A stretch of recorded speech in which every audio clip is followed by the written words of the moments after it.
So guys, ito ang pinakamabigat sa nakabuhat ko ngayon. Baka ito'y puno na ng pulot. Kaya tayo makaharvest ng pulot. Dami ng tao nila eh. Pagka marami guys ang worker, tapos may nasumpungan silang pulot, naan nila yung lahat. Ito guys, ito pinakaunang box pa natin to. Pagka nagkataon, ililipat na rin natin. Papalitan na rin natin ang box.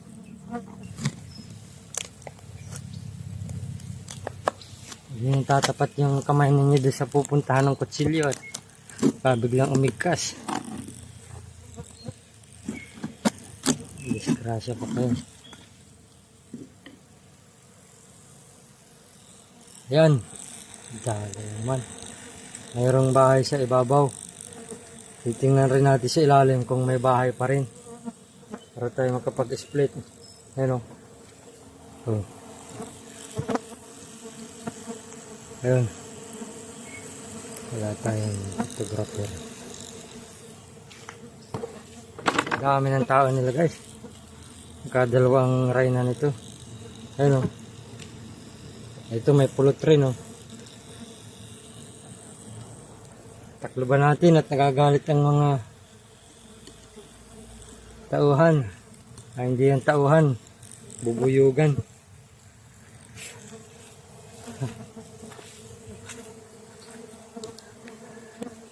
Tayo ang mga tao, sila mga bubuyog. Ayan, ang ugong-ugong na. Galit na sila.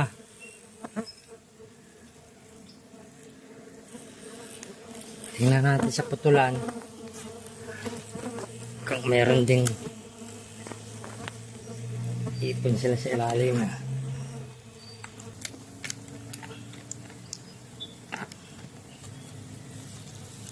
Ito guys, yan. Yung nasa ibabaw nilang yan. Yan ay ano, kung sa ano, putbat yan. Kapag yung bubuyog dyan muna tatapak. Kasi meron niyang ano, antibacterial. Pagtapak nila dyan, madidikit yung bakterya o kaya mamamatay. Hindi nila madadala yun sa loob. Hindi sila ma-infect. Yan. Yan sila katalino. Ito. Maganda yan. Kung may alcohol kayo, lagyan ninyo yan.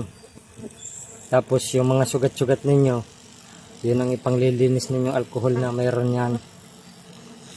Madaling gumaling.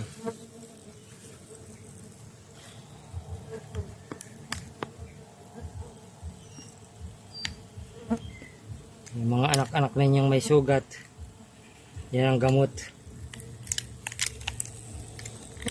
Ito guys, binibili ng pharmaceutical company. Hinahalo sa gamot, sa sabon.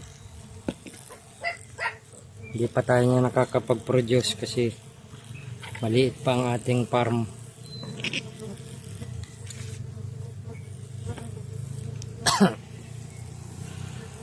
Ayun.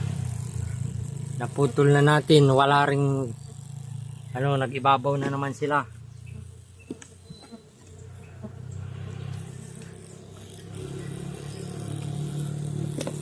Tingnan natin kung may bahay rin sa ilalim. Mukhang wala.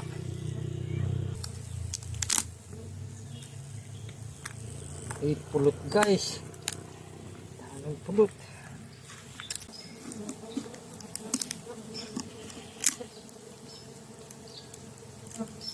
Ayan o. Dami nilang ipumpulin. Dami rin tao, wala nang bahay, walang itlogan. Itinaas na naman nila ang itlogan nila. Babalik na naman natin to. Sa sunod, pag-ani natin, aalsin na natin tong box na ito kasi sira na. Hindi muna natin gagalawin kasi maraming pollen. Ito, pagkain nila, malamang mag-ipon sila ng maraming pulot kasi marami na silang ipon na pollen. Marami tayong ma-harvest dito. sa sunod na 2 buwan babalikan natin to.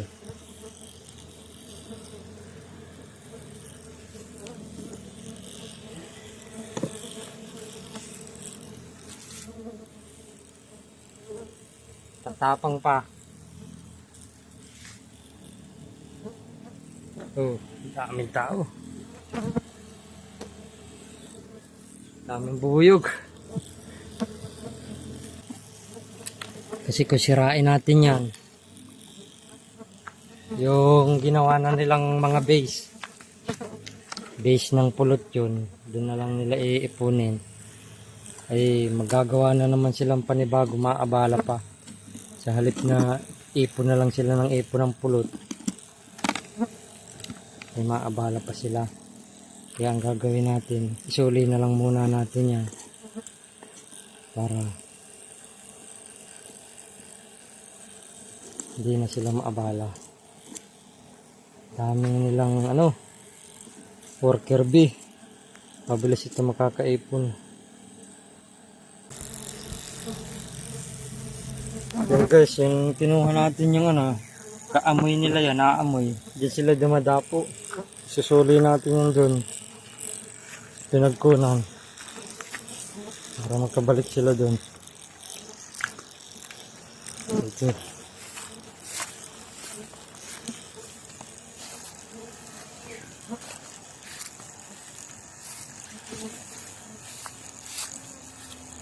Ito yun. Ito yung galing. Patang lang natin yan dyan. Ang dami nila. Yan yung panghuling binuksan. Tapos na yan pa guys. Ito nabuksan rin natin. Yung nag-akyat din yung nila, silang 3. Puro nag-akyat ang itlogan. Ito lang ang na-split natin. Ayan. Oh. Sipag yan. Tapos ito, nag-akyat rin. Sa sunod sa ilalim tayo mag-harvest ng kanilang pulot. Ayan, silang 4. Yun naman guys, in-split natin. Ito lang din sa malapit. Oh. Ayan. So, itong dating mga nakalagay dyan, nilipat na natin ang bahay, naroon na. Ayan. Kasi inilayo natin sa mga manok at magdudumi ang bubuyog kasi malapit sa manok. Naroon na sila. Dito naman lang natin nilagay. After 2 weeks ililipat na natin yan ng lugar. Maaring sa 2 kilometers away. Makikiusap tayo sa may bahay doon na doon tayo makilagay kasi wala na silang kakainin dito sa dami nila. Ayan, sasanayin lang sila dyan na munang mabuhay mag-isa, mabuhay ng nakahiwalay doon sa queen nila. Ito maring may i-split pa ditong 3. Inilipat lang muna natin ang bahay para ma-memorize nila yung bagong nilipatan. Tapos pag na-split natin, ito maaring may na to, pwedeng i-split. Maraming tao Tapos yun pang isang yun, yan matagal na yun. I-split din natin yun. Tapos ililipat natin ang lugar, doon naman sila magpaparami. Ito magandang bahay nilang bago. Yan, malayo sa manok. Para malinis ang ating maging pulot. Kasi human consumption yon. Kung pang manok lang, okay lang yun. Ay ginagawang gamot ito ng mga ibang taong may sakit na binagbibintahan natin. Yan. Wala tayong naaning pulot kasi kukunti pa. Hindi muna natin guguluhin sila.